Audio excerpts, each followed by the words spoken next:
Hi കൂട്ടുകാരെ, പുതിയൊരു വീഡിയോയിലേക്ക് എല്ലാവർക്കും സ്വാഗതം. അങ്ങനെ ശേഖരനെ ഇനി ആ വീട്ടിൽ തന്നെ താമസിപ്പിക്കാനുള്ള ആ ഒരു തീരുമാനം എടുക്കണം കേട്ടോ. പിന്നീട് സുശീലക്ക് അത് വേണ്ടെന്ന് തോന്നിയെങ്കിലും കൂടി മക്കൾക്കെല്ലാം അതിനോട് എതിർപ്പുണ്ട് കേട്ടോ. സ്വന്തം അച്ഛനെ കൺമുന്നിലിട്ട് അമ്മയുടെ ആ പീഡനം അത് ആലോചിക്കുമ്പോൾ വിഷമമുണ്ട്. ഇതേ സമയം ഇന്ദ്രനും ഷ്യാമും ഒക്കെ ആ നിലപാട് പറയുകയാണ് കേട്ടോ.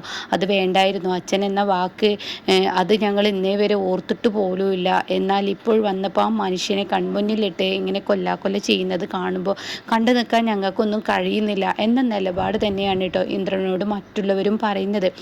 അപ്പോൾ ഇന്ദ്രൻ പറയുകയാണ്, എന്ത് ചെയ്യാൻ, എനിക്കിതിലൊന്നും പറയാൻ കഴിയില്ല. കാരണം അച്ഛൻ ഒരുപാട് ദ്രോഹങ്ങൾ അമ്മയോട് ചെയ്തിട്ടുണ്ട്, ഇല്ലെന്ന് ഞാൻ പറയുന്നില്ല. പക്ഷേ ഇതിനിടയ്ക്ക് അമ്മ അമ്മ അമ്മ ഇവിടെ നിർത്താനുള്ള ആ ഒരു സന്മനസ് കാണിച്ചല്ലോ, അത് പിന്നെ ഇന്ദ്രേട്ടാ ഇവിടെ നിർത്താൻ അമ്മ ഉദ്ദേശിക്കുന്നത് അതൊന്നുമല്ല എന്നൊക്കെ പറയുമ്പോൾ ഇനിയൊന്നും പറഞ്ഞിട്ട് കാര്യമില്ല. അമ്മയുടെ തീരുമാനമാണ്, അത് എതിർക്കാനുമില്ല. അത് എതിർത്ത് ഞാൻ വേറൊരു തീരുമാനം എടുത്തോ എന്ന് പറയാനുമില്ല. ഞാൻ ഒന്നിനുമില്ല, ഞാൻ എൻ്റെ കാര്യം നോക്കി നടക്കുന്നു എന്ന് പറയും കേട്ടോ.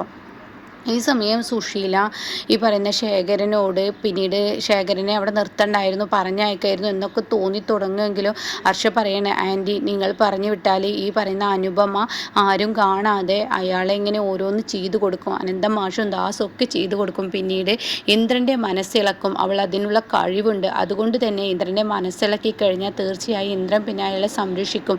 ഇന്ദ്രന് വേറൊരു മുഖമുണ്ട്, അത് ആൻറ്റി മനസ്സിലാക്കണം എന്നൊക്കെ പറയാണ്. അതുകൊണ്ടാണ് ഞാൻ അവിടെ നിർത്താൻ പറഞ്ഞത്. അതായത് കൺമുന്നിലുണ്ടെങ്കിൽ മക്കളെല്ലാവരും അയാളെ എതിർക്കുമ്പോൾ എനിക്ക് തോന്നുന്നില്ല ഹർഷേ, ഈ തീരുമാനം നിൻ്റെ തെറ്റിപ്പോയി എന്നാണ് എനിക്ക് തോന്നുന്നത്. ഇപ്പോൾ തന്നെ സോനയുടെ നിലപാട് കേട്ടപ്പോൾ എനിക്കത്ര സുഖിച്ചില്ല.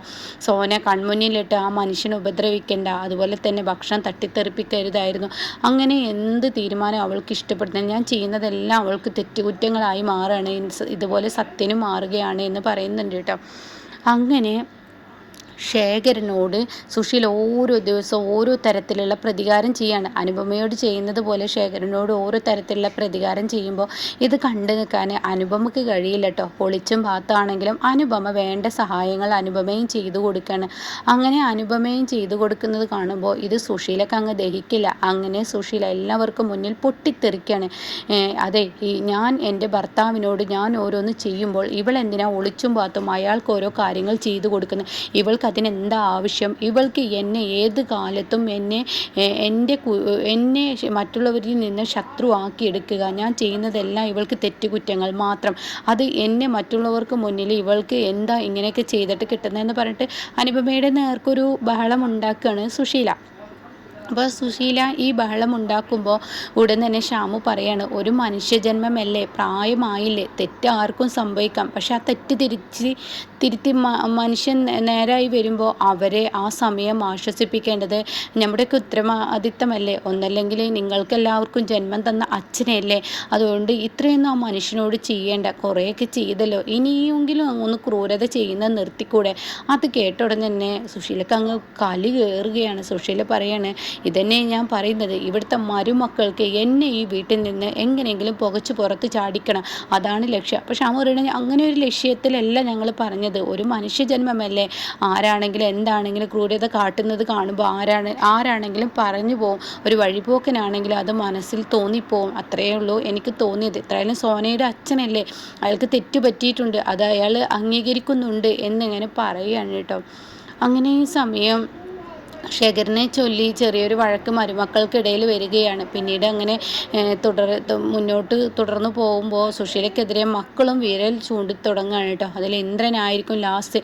ഇന്ദ്രൻ ഇതെല്ലാം ചെയ്യുന്നത് തെറ്റാണെന്നറിയാം, പക്ഷേ ഇന്ദ്രന് തൻ്റെ ഒച്ച ഉയർത്തരുതല്ലോ, തൻ്റെ ഒച്ച ഉയർത്തി കഴിഞ്ഞാൽ വീണ്ടും വീട്ടിലൊരു പ്രശ്നം ഉണ്ടാവും എന്നുള്ളത് കൊണ്ട് തന്നെ ഇന്ദ്രൻ മിണ്ടാതെ നിൽക്കുകയാണ് കേട്ടോ. എന്നാൽ സത്യനും സോനയ്ക്കും അതത്രങ്ങ് പിടിക്കില്ല. സോനയോട് ഷ്യാമു പറയും, നിൻ്റെ അമ്മ ചെയ്യുന്നതൊക്കെ കുറച്ച് ക്രൂരതയാണ്, ജന്മം തന്ന അച്ഛനാണ്, നിങ്ങളോട് ആ മനുഷ്യൻ ഒരു തെറ്റ് ചെയ്തു എന്ന് പറയാൻ പറ്റത്തില്ല, ആ മനുഷ്യൻ നിങ്ങളെയൊക്കെ രക്ഷിക്കാൻ വേണ്ടി കുടുംബം വിട്ട് പോയതല്ലേ, അപ്പോൾ അയാൾക്ക് അങ്ങനെ വിദേശത്ത് പോയപ്പോൾ അങ്ങനെയൊക്കെ ഒരു പ്രശ്നമുണ്ടായത് അയാളുടെ തെറ്റല്ലല്ലോ, അത് നിങ്ങളുടെയും കൂടി തെറ്റെന്ന് പറയാമല്ലോ. കാരണം മക്കളായ നിങ്ങൾ അച്ഛൻ എങ്ങോട്ട് പോയി, എന്ത് ചെയ്തു, അച്ഛൻ എവിടെ എത്തിയെന്നുള്ള അന്വേഷിക്കാനുള്ള ഉത്തരവാദിത്തം നിങ്ങളിലുണ്ടായില്ല, വളർന്ന് വലുതായപ്പോഴെങ്കിലും അത് ചെയ്യണമായിരുന്നു എന്നൊക്കെ ഇങ്ങനെ പറയുന്നു കേട്ടോ. അപ്പോൾ സോന പറയണ, ഷ്യാമേട്ട ഇനിയിപ്പോൾ ഞങ്ങളെ കുറ്റപ്പെടുത്താൻ സമയത്ത് ഞാൻ എൻ്റെ മനസ്സിൽ തോന്നിയത് പറഞ്ഞു. എത്രയായാലും എനിക്കെന്തോ വല്ലാത്തൊരു വേദന മനസ്സിന്. എൻ്റെ അച്ഛനും ഇതുപോലെ ഒരുപാട് തെറ്റുകൾ ചെയ്തിട്ടുണ്ട്. പക്ഷേ അദ്ദേഹത്തെ വിട്ട് ആ ഭാര്യ പോയപ്പോൾ ഞാൻ എൻ്റെ അച്ഛനെ ഉപേക്ഷിച്ചിട്ടില്ല. അത് നീ മനസ്സിലാക്കണം. അതുപോലെ തന്നെയാണ് നിൻ്റെ അച്ഛനും. പ്രായമായില്ലേ.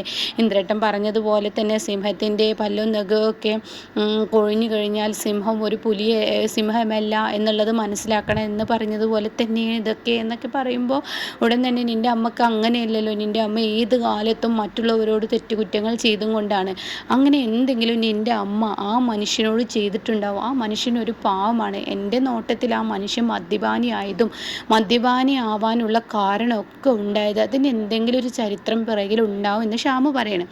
അപ്പോൾ അത് സുശീല ഒളിഞ്ഞു നിന്ന് കേൾക്കാൻ കേട്ടോ. അപ്പോൾ സുശീലയുടെ ഉള്ളിലൊരു പരിഭ്രാന്തി വരികയാണ്. ഇവനെന്താ എൻ്റെ കുറ്റപ്പെടുത്തി എൻ്റെ മക്കളോട് പറയുമെങ്കിൽ ഇവന് ഇനി വീട്ടിൽ വേണ്ടെന്ന തീരുമാനം ഇങ്ങനെ എടുത്തു തുടങ്ങുകയാണ് കേട്ടോ സുശീല. അങ്ങനെ സുശീല ഓരോ ദിവസവും ശേഖരനോട് ഇങ്ങനെ എതിർത്ത് കാട്ടിക്കൂട്ടുന്നത് കാണുമ്പോൾ മക്കൾക്ക് പോലും സഹിക്കാതാവുമ്പോൾ ശേഖരൻ പിന്നീട് സുശീല മക്കളിങ്ങനെ ശേഖരൻ്റെ അരികിലോട്ട് വന്ന് ഓരോ കാര്യങ്ങൾ ഇങ്ങനെ ചെയ്ത് കൊടുക്കുന്നത് കാണുമ്പോൾ സുശീലക്ക് പറ്റില്ല കേട്ടോ. അപ്പോൾ ശേഖരൻ്റെ അടുത്തോട്ട് മക്കൾ വരുന്ന സമയത്ത് സുശീല എതിർക്കുന്നത് കാണുമ്പോൾ ലാസ്റ്റ് ശേഖരൻ പറയാണ്, സുശീലയെ ഞാൻ മറച്ചു വെച്ചിരിക്കുന്ന പല സത്യങ്ങളും എൻ്റെ ഇന്ദ്രൻ അത്യാവശ്യം ബുദ്ധിയും ബോധമുള്ള സമയത്താണ് ഞാൻ പോയത്. ഇന്ദ്രൻ നിൻ്റെ മകനല്ലെന്നും അതുപോലെ തന്നെ വേറൊരു അമ്മക്കുണ്ടായതാണ് എൻ്റെ മകനെ നിൻ്റെ കയ്യിൽ ഏൽപ്പിച്ചതും അവനൊരു ഉത്തരവാദിത്തമുള്ള പയ്യനാണെന്നും ഞാൻ പോയാൽ പിന്നെ അവൻ നിനക്ക് ഒരു കഷ്ടപ്പാടും ഉണ്ടാക്കില്ലെന്ന് എനിക്ക് നന്നായിട്ട് അറിയാം. ഞാൻ പോയത് ഞാൻ സുഖിക്കാനോ ഒന്നിനുമല്ല. അത് എന്നേക്കാൾ കൂടുതൽ നിനക്ക് നന്നായിട്ട് അറിയാൻ സുശീല. നിൻ്റെ നെഞ്ചിൽ കൈവച്ച് നിനക്ക് പറയാൻ പറ്റുമോ ഞാൻ എന്തുകൊണ്ടാണ് അങ്ങോട്ടേക്ക് പോയത്? ഞാൻ വിദേശത്തോട്ട് പോയി നിനക്കുള്ള വരുമാനം അയക്കാം എന്ന് കരുതി തന്നെയാണ്. പക്ഷേ എൻ്റെ കഷ്ടകാലം വേണ്ട രേഖകളൊന്നും ഇല്ലാതെ അങ്ങോട്ടേക്ക് പോയാൽ ഇങ്ങനെയൊക്കെ ഉണ്ടാവുമെന്ന് ഞാൻ പ്രതീക്ഷിച്ചില്ല. അതെൻ്റെ തെറ്റുകുറ്റങ്ങളല്ല. പക്ഷേ എൻ്റെ മക്കളെ ചെറുപ്പം മുതലേ നീ എന്നിൽ നിന്ന് അകറ്റിയിട്ടുള്ളൂ. അച്ഛൻ്റെ സ്നേഹം നീ അവർക്ക് കൊടുക്കാൻ നീ സമ്മതിച്ചിട്ടില്ല. നീ എൻ്റെ മക്കളെ കൂടെ പിടിക്കുകയാണ് ചെയ്തത്. അച്ഛനിൽ നിന്ന് നീ എന്നെ അകറ്റി മാറ്റുകയാണ് ചെയ്തത്. ഞാൻ എങ്ങനെ കുടിയനായത് അതൊക്കെ സുശീല ഞാനൊന്ന് ഓർമ്മപ്പെടുത്തണോ? ഞാൻ എൻ്റെ മക്കളോട് പറയണോ ഞാൻ എങ്ങനെ കുടിയനായത്? ഞാൻ എങ്ങനെ ഇങ്ങനെ കടത്തിലും മുങ്ങിയത്? ഞാൻ എങ്ങനെ കുടുംബത്തിൽ ഇത്ര ബാധ്യത എനിക്ക് വന്നത്? അതൊക്കെ സുശീല നീ ഒന്ന് പിറകിലോട്ട് ചികഞ്ഞു നോക്കൂ. നിൻ്റെ മക്കൾക്കറിയില്ല, എന്നാൽ ഈ ശേഖരനറിയാം. ഈ ശേഖരൻ പലതും അറിഞ്ഞിട്ടും ഞാൻ അറിഞ്ഞില്ലെന്ന് നടിക്കുന്നത് എൻ്റെ മക്കളുടെ അമ്മയെന്ന ആ ഒരു ഇതാണ് നിനക്ക് ഞാൻ തരുന്നത്. അതുമാത്രമല്ല ഇന്നിപ്പോൾ ഈ സുഖസൗകര്യങ്ങൾ വരാനും എൻ്റെ മകൻ ഇന്ദ്രൻ കാരണമാണ്. ഈ ഇന്ദ്രൻ എങ്ങനെയാണ് നമ്മുടെ ജീവിതത്തിലോട്ട് വന്നതെന്നും അതൊന്നും ഞാൻ നിന്നോട് പറഞ്ഞു തരേണ്ട ആവശ്യമില്ലല്ലോ. അതിനെക്കുറിച്ചൊക്കെ പറഞ്ഞു കഴിഞ്ഞാൽ ഒരുപക്ഷെ നിനക്കൊരിക്കലും സുശീല നിൻ്റെ മക്കൾ പോലും മാപ്പ് തരില്ല എന്ന് പറഞ്ഞു കേട്ടോ. ആ സമയം സുശീല ഒന്ന് പേടിച്ചു പോവാണ്. അങ്ങനെ ശേഖരൻ സുശീലയുടെ നേർക്ക് കയർക്കുന്ന ആ സീനൊക്കെ വരും കേട്ടോ. പക്ഷെ അതിന് മുന്നേ ശേഖരൻ ഒരുപാട് അനുഭവിക്കും സുശീലയെ കൊണ്ട്. ലാസ്റ്റ് ഗതികെട്ട് വരുമ്പോഴാണ് മക്കളൊക്കെ തിരിഞ്ഞു കൊത്തുക കേട്ടോ.